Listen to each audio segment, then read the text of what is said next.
आज मैं मौजूद हूँ सिंध पुलिस के एक ऐसे ईमानदार ऑफिसर के साथ जो अपनी ड्यूटी अपने मुल्क में ईमानदारी से निभा रहे हैं। जहां ईमानदार होना और ईमानदार रहना बहुत मुश्किल काम है, वहीं वो अपने काम के साथ साथ अपनी वर्दी के साथ ईमानदार भी है, साथ साथ अपने सेहत को लेके भी बिल्कुल फिट चल रहे हैं। तो नाज़रीन, आज हम मौजूद है एसएचओ गुलबर्ग जाहिद लोधी के साथ। आए इनसे जानते हैं ये अपनी ड्यूटी और इसके साथ साथ अपने फिटनेस को कैसे बरकरार रखे हुए हैं।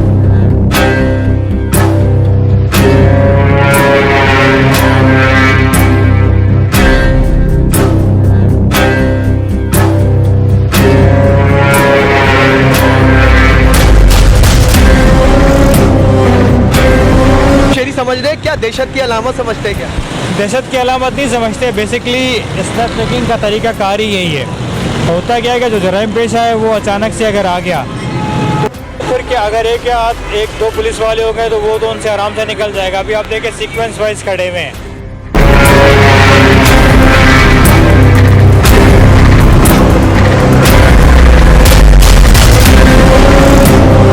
चल रहा है, हाँ रोजा चल रहा है भाई। जो सही चल रहा है, ईमानदारी से चल रही है भाई अपने।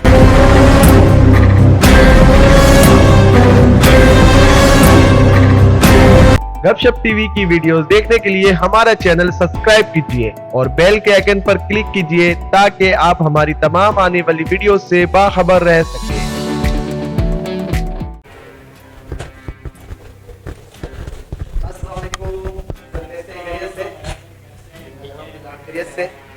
आज हम आए आपके पास, आपके ऑफिस में छापा मारे कि एसएचओ साहब गुलबर्ग के क्या एक्टिविटी करते हैं, और मैंने ये भी सुना है कि ड्यूटी के साथ साथ फिटनेस का भी खास ख्याल रखे हुए।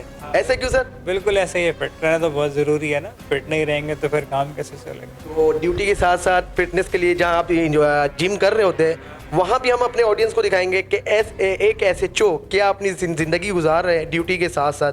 तो तैयार है आप? बिल्कुल तैयार हूँ। चल करके हम इंटरव्यू भी करते हैं आइए। आपके। जाहिद साहब, आपके ऑफिस में तो मैं आ गया हूँ। पहला सवाल ये करेंगे कि सर, एक के अभी जिस तरह चल रहा है स्ट्रीट क्राइम बेहद गुजर, यानी कि बहुत ज़्यादा हो गया। हर गली, हर मोहल्ले, हर इलाके में स्नैचिंग बढ़ते जा रही है, और कल आपके भी इलाके में ये वाक़या पेश आया।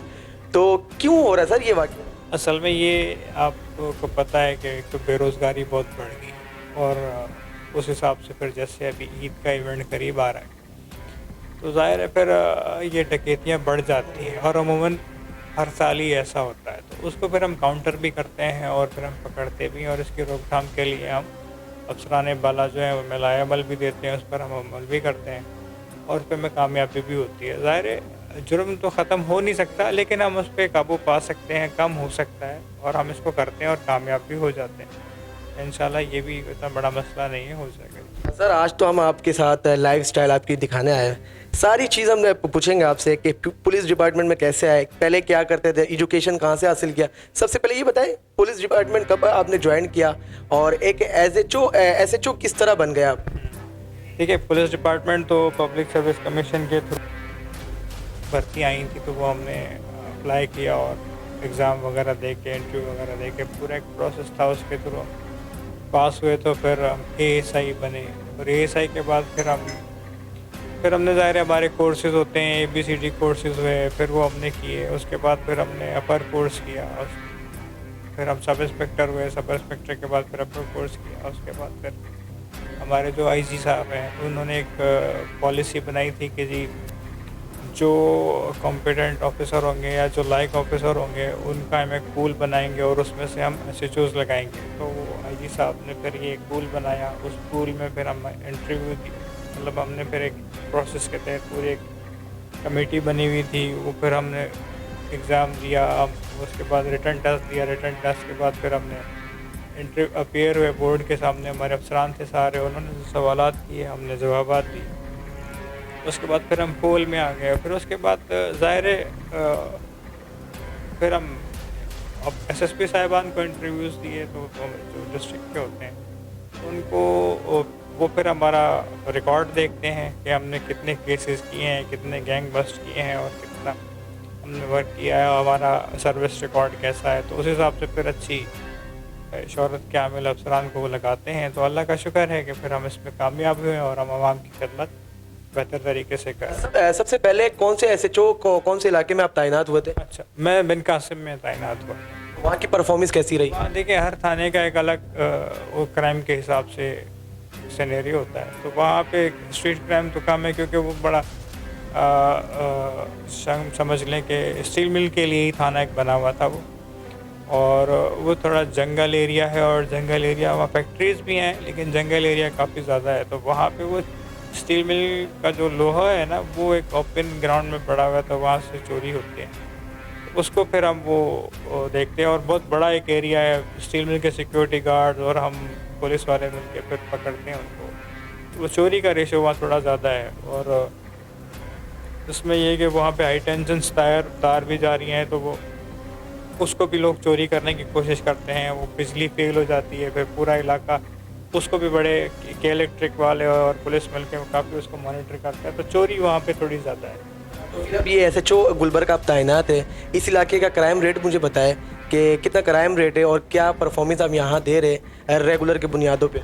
देखिए यहाँ ये गुंजानाबाद इलाका है और थिकली पॉपुलेटेड है, आप इसको कह सकते हैं, और यहाँ पे बैंक्स और कारोबारी तबका बहुत ज़्यादा है। तो यहाँ पे स्ट्रीट क्राइम थोड़ा सा इस नौयत का है कि जी बैंक से पैसे लेके निकले और पीछे ताक़ुब करके लूट लिया, या फिर रात को कोई सुनसान जगह देखी है तो वो कोई आदमी जा रहा है तो उससे पैसे वगैरह छीन लिए। तो हम उस हिसाब से हम फिर ये देखते हैं कि जहाँ से कंप्लेन आती हैं हमारे पास, तो फिर हम वहाँ पे अपनी लगा देते हैं पुलिस, या फिर हम उसको अपने हिसाब से उसको सर यहीं पर एक बात काट रहा हूँ, रेगुलर यानी कि वहाँ पर सर्वे नहीं करते, स्नैप चेकिंग नहीं कर रहे होते? देखिए करते हैं, स्नैप चेकिंग भी होती है। ये स्नैप चेकिंग का तो बाकायदा एक पूरा प्रोसेस बन गया है कि वो टाइमिंग के हिसाब से हमारे अफसरान देते रहते हैं, और हम भी वैसे करते हैं। और कभी कभी डीआईजी साहब और कभी एडिशनल आई साहब की तरफ से हुक्म आता है, उसको क्राइम के उसको देखते हुए, रेशो को देखते हुए वो कभी भी जनरल होल्डअप का हुक्म दे देते हैं। पूरी कराची में एक साथ स्नैप चेकिंग चल रही होती है। हर थाने के हिसाब से अलग अलग पॉइंट्स होते हैं, हॉट स्पॉट होते हैं, या फिर ऐसी जगह होती हैं जहाँ पे मुल्ज़िमान हमें मिलने का अंदेशा होता है, हम उस जगह पे लगाते हैं। या जहाँ पे आवाम जो जहाँ ऐसी जगह हम नाका लगाएं जहाँ पे मतलब डाकू जो है वो उस इलाके में आए ना, या फिर जहाँ ज़्यादा चांसेस होते हैं कि जहाँ ज़्यादा कारोबारी इलाका होता है या बैंक्स होते हैं, तो हम उसके करीब लगाते हैं कि लोग जो है वहाँ लुटने से बच जाएँ। क्योंकि पुलिस की मौजूदगी भी एक मायने रखती है, और जहाँ मोबाइल खड़ी होती है तो उसके तकरीबन 1 किलोमीटर के अंदर डाकू नहीं आता। सर ये एसएचओ बने हुए कितना अरसा हो गया वैसे? देखिए 2018 से मैं चलता हुआ आ रहा हूँ। तो इन 2018 के दरमियान ऐसा कौन से मैटर आपके पास आए हो, मुश्किलात का सामना करना पड़ा हो? बहुत सारे आते हैं, रोज़ चैलेंजेस आते हैं, रोज़ नए चैलेंज होते हैं। हाँ, रोज़ नए चैलेंजेस होते हैं, उसमें फिर हम उस हिसाब से उसको फिर हैंडल करते हैं। अभी मुख्तलिफ टास्क भी आते रहते हैं, जैसे अभी ये मफरूर और उसकी इश्तिहारी की रिपीट ऑफेंडर हैं, उसको गिरफ़्तार करना है। रिपीट ऑफेंडर का इसलिए होता है, रिपीट ऑफेंडर वो होता है जो बार बार क्राइम करता है। अब वो जेल जाता है, जैसे स्ट्रीट क्रिमिनल हो गया, वो जेल चला गया, फिर बेल करा के आया, फिर क्राइम कर रहा है, तो हम क्या करते हैं कि हम उसका रिकॉर्ड लेते हैं और फिर हम उसके घर पे रेड करते हैं, या उसके जो ठिकाने होते हैं उस पर रेड करते हैं। तो फिर वो समझ जाता है कि पुलिस एक्टिव हो गई है और अब जो है इस इलाके को छोड़ के भाग जाओ। कुछ लोग हमारे हाथ भी आ जाते हैं, हम उनको फिर इंटरोगेट करते हैं, टीम बनी हुई है। फिर अब पता चलता है कि ज़रिया माश नहीं है या कुछ ऐसा नहीं है, या फिर वो रिकवरी दे देता है हमको पिस्टल वगैरह की या जो भी है, हम उसको फिर उसमें गिरफ्तार कर लेते हैं। सर आम पब्लिक और पुलिस के दरमियान बहुत यानी गैप है, इसको किस तरह हल करने की कोशिश कर रहे हैं आप लोग? क्योंकि हम देखते हैं जहाँ पुलिस स्नैप चेकिंग कर रही होती है या खड़ी रहती है तो आम इंसान वहाँ से चले जाते हैं, उनके पास नहीं जाते, डरते हैं। इस वजह को किस तरह आप देखते हैं? देखिए मसला पता है क्या है कि पुलिस तो बेसिकली आवाम की खादिम है, मतलब आवाम की खिदमत के लिए हम लोग। होता क्या है कि हम कुछ हमारी आवाम में भी शॉर्टकट मारने की आदत पड़ गई है, वो भी कॉपरेट नहीं करते मादरत के साथ में। कॉपरेट इसलिए नहीं करते कि भाई ये पुलिस हमें रोक लेगी, हमारा टाइम ज़ाया होगा। और हर बंदा कहता है जी, किसी को रोक लिया, मोटरसाइकिल वाले को मिसाल के तौर पर रोक लिया, तो वो कहता है कि तुम मुझे नहीं जानते, मैं कौन हूँ, मेरा वो है। डॉक्यूमेंट नहीं देगा लेकिन रेफरेंस इतने सारे देगा, तो ज़ाहिर है फिर अब 12 घंटे एक बंदा नौकरी कर रहा है रोड पे, तो अगर उसको ऐसी बात की जाएगी तो वो थोड़ा सा इश्तियाल में भी आ जाता है, फिर वो बदतमीज़ी कर देता है पुलिस वाला, तो बस वो थोड़ा सा एक इस वजह से है। लेकिन मैं इस बात की मुखालफत करता हूँ कि पुलिस वाले को किसी भी हाल में बदतमीज़ी नहीं करनी चाहिए, अखलाक से पेश आना चाहिए, और यही हमारी जीत है, और इसी वजह से हम आवाम के दिल में अपना घर पैदा कर सकते हैं। अभी जैसे कोई आदमी लुट के आ गया है और वो आके थाने पे कंप्लेन कर रहा है, तो पुलिस वाले उसको कहते हैं कि जी आप वेट करें, आप थोड़ी देर में आना, कल आ जाना, परसों आ जाना, तो वो वैसे ही दिल आज़ार होता है। वो थाने पे आके बोलता है यार मेरी तो कोई सुन ही नहीं रहा, नाअखलाक से कोई से बात कर रहे, तो फिर वो एक थोड़ा सा बदचन हो जाता है। तो आप कराची के रहने वाले, कराची के पैदाइश।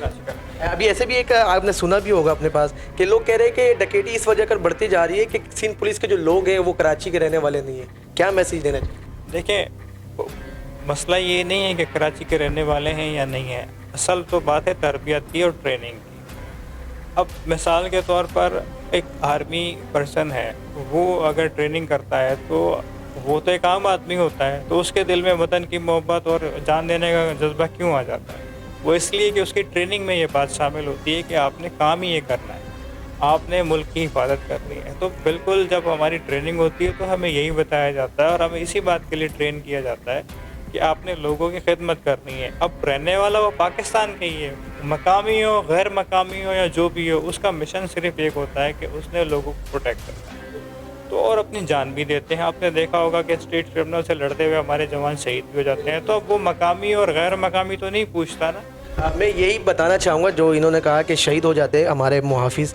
ये जो SHO मेरे साथ जो मौजूद है बैठे हुए, ये मुझे अच्छे से याद है सर, जब आप मोमिनाबाद के हदूद पे जो आप क्रिमिनल के हवाले से ऑपरेशन कर रहे थे तो आपके पास सर में चोट भी आई थी, टाँके भी लगे थे। तो ये एक बहादुर शख्स है जो कि अपनी ईमानदारी से नौकरी कर रहे थे। जो और भी हम शख्स देखते हैं कि सर बहुत लोग ऐसे हैं ना आपके डिपार्टमेंट में शॉर्टकट होते हैं कि लोगों को रिश्वत लेते हैं, ये सारी चीज़ें मौजूद हैं, मगर आप जैसे इस महकमा के जो लोग होते हैं मैं समझता हूँ कि काबिल एहतराम है। अभी देखें, मसला ये है कि आपको जैसे मैंने कहा कि हमारी ट्रेनिंग में ये बात शामिल होती है कि हमने लोगों की खिदमत करनी है। अब जिम्मेदारी, दूसरा जिम्मेदारी का एहसास, और फिर तीसरा लोगों की खिदमत करने का जज्बा। ये कोई पहले आपने मुझे जिक्र किया ना ज़ख्मी होने का, मैं ये कोई तीसरी दफ़ा ये आप देख रहे हैं, ये भी एक निशान लगा हुआ, ये मैं अभी ज़ख्मी हुआ था यहाँ पर बलवे में, यहाँ 4 स्टेजेस आए थे, यहाँ पर एक आया था, उससे पहले 2 दफ़ा मैं मोमिनाबाद में हुआ था। तो मसला ये है कि बहादुरी का मुजाहरा ज़रूर करते हैं हम लोग कि भाई आप लॉ एंड ऑर्डर को जो बंदा हाथ में लेगा तो हम उसके ख़िलाफ़ तो खड़े होंगे ना। एक आम आदमी को तो हम तकलीफ़ नहीं दे सकते, उसको हम तकलीफ़ से बचाने के लिए अपने आप को आगे करते हैं। 2 ग्रुप अगर आपस में लड़ते हैं तो दोनों ग्रुप को बचाने के लिए, जानी नुकसान ना हो, हम बीच में आते हैं। हमारी मोबाइलें टूटती हैं, लोग हमारी मोबाइलों का नुकसान करते हैं, जलाते हैं, तो ज़ाहिर है हमने ही कुर्बानी देनी है और हमने ही लोगों को प्रोटेक्ट करना है। हमारा ही काम लोगों को प्रोटेक्शन देना है और हमारे ही काम लोगों की जान और माल की हिफाजत करना है। तो हम नहीं करेंगे तो फिर कौन करेगा? सर क्या ख्वाहिश रखते हैं कि दिलों में कैसी ख्वाहिश है कि आने वाले वक्तों में SSP की भी एक ख्वाहिश होती होगी कि मुझे और भी रैंक हाई लेना है?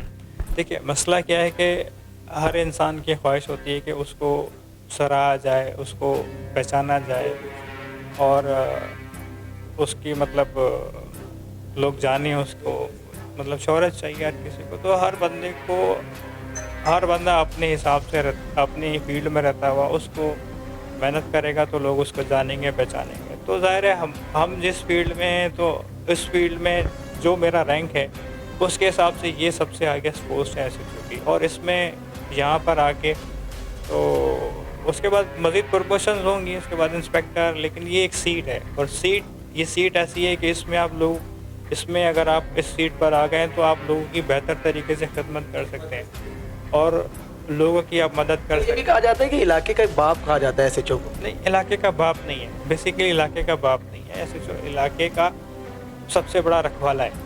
इसको मुहाफिज कहते हैं, मुहाफिज। जैसे मुहाफिज दीगर थाने हैं, उनका हर थाने के SHO को मुहाफिज के नाम से पुकारा जाता है। तो हम मुहाफिज हैं, यानी सबसे बड़ा मुहाफिज SHO ही है उस इलाके जो उसको जुरिसडिक्शन दी हुई हो। तो हमने हिफाजत करनी है और हम हिफाजत करेंगे और हम यही तरगीब देते हैं अपने जवानों को कि आपने अपनी प्रेजेंस ऐसे रखनी है, लोगों के साथ रवैया ऐसा रखना है कि लोग आपकी इज़्ज़त करें। और आपके अखलाक से ही लोग आपकी इज़्ज़त करेंगे।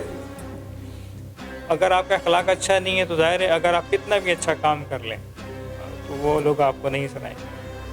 अभी हम आपके साथ चलेंगे, आपकी पूरी एक्टिविटी दिखाएंगे कि अभी तो हम ऑफिस में इंटरव्यू कर लिए, अभी हम आपके साथ जाएंगे स्नैप चेकिंग पे, वहाँ भी आपकी इंटरव्यू करेंगे और वहाँ से हम जाएंगे जिम जहाँ एक्सरसाइज भी करता है, ताकि हम दिखाएंगे ऐसे एक बहादुर ऑफिसर है जो फिटनेस का भी खास ख्याल रखता है। तो हमारे साथ रहिएगा।